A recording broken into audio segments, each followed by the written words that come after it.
রাজনীতির মঞ্চে কখনো কখনো এমন দৃশ্য তৈরি হয় যেগুলো আলাদা করে দেখলে সাধারণ লাগে, কিন্তু পাশাপাশি রাখলে বোঝা যায় কিছু একটা বদলাচ্ছে।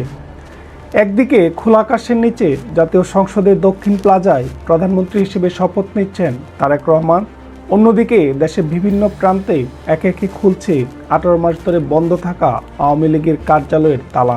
একদিকে নতুন সরকারের আনুষ্ঠানিক শুরু, অন্যদিকে পুরনো শক্তির নীরব প্রত্যাবর্তন। এই দুই ছবি একে অপরের বিপরীত, নাকি একই রাজনৈতিক হিসেবের দুই দিক?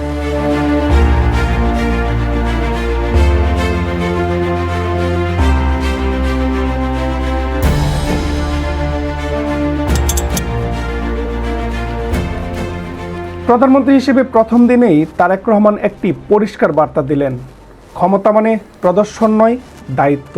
কম গাড়িবহর, অযথা ট্রাফিক বন্ধ নয়, সচিবালয়ে বৈঠক। সব মিলে বোঝাতে চাইলেন সরকার মানুষের অসুবিধা বাড়িয়ে নয়, বরং অসুবিধা কমিয়ে কাজ করবে। এটি ছিল প্রশাসনিক আচরণে সংযমের সূচনা।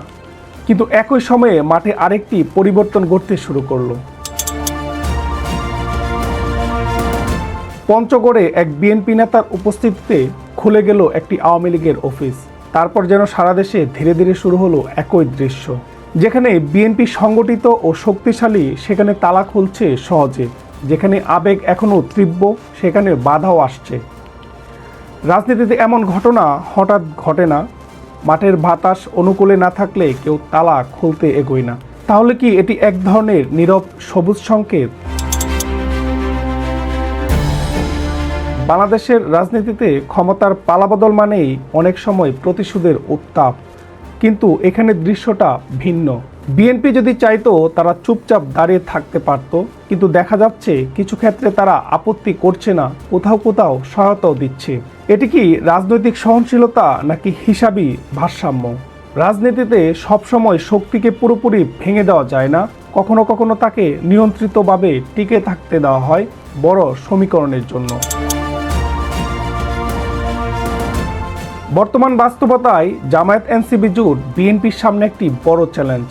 তাদের সংগঠন আছে, মাঠে অভিজ্ঞতাও আছে। এমন অবস্থায় আওয়ামী লীগ পুরোপুরি অদৃশ্য হয়ে গেলে মাঠের ভারসাম্য পুরোপুরি বদলে যেতে পারে। রাজনীতির পুরনো নিয়ম বলে মাঠে একাধিক শক্তি থাকলে ভারসাম্য বজায় থাকে। তাহলে কি আওয়ামী লীগের এই ফিরে আসা সেই ভারসাম্যের অংশ? নির্বাচনের ফলাফল দেখলে বোঝা যায় অনেক নীরব ভোটার এবার বিএনপির পাশে দাঁড়িয়েছে। তাদের কেউ হয়তো হতাশ, কেউ হয়তো কৌশলী, আবার কেউ হয়তো বিকল্প খুঁজছিল। এই সমর্থনের ভিতরে এক ধরনের দায়বদ্ধতাও থাকে। বিএনপি কি সেই বাস্তবতাকে মাথায় রেখেই মাঠ পুরোপুরি বন্ধ করে দেয়নি? তবে চিত্র সর্বত্র কিন্তু এক নয়। কোথাও প্রতিরোধ, কোথাও বিক্ষোভ, কোথাও উত্তেজনা। এটি দেখায় দেশ এখনো সম্পূর্ণ শান্ত নয়।